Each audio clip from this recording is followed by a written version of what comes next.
stay in Mercer County now, where another business celebrated a milestone, one they hope to continue for the benefit of the community. The Riffraff Arts Collective in Princeton was recently awarded a grant from the National Endowment of the Arts, $75,000 to the We Need to Talk program. It allows people in the community to make and use music videos or docu-shorts to express themselves or bring light to issues they feel passionate about. The co-founder of Riffraff Arts Collective says she is happy to be able to continue this program, and it's become a popular way to allow people to express themselves, come together, and as she puts it, hope for a world with less violence.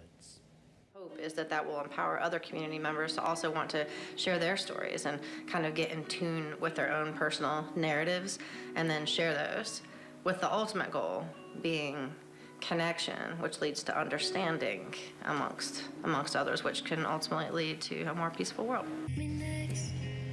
And McKinney says those who are interested in this program should follow their Facebook page, adding that people interested should be on the lookout as they get ready to send out open calls within the year.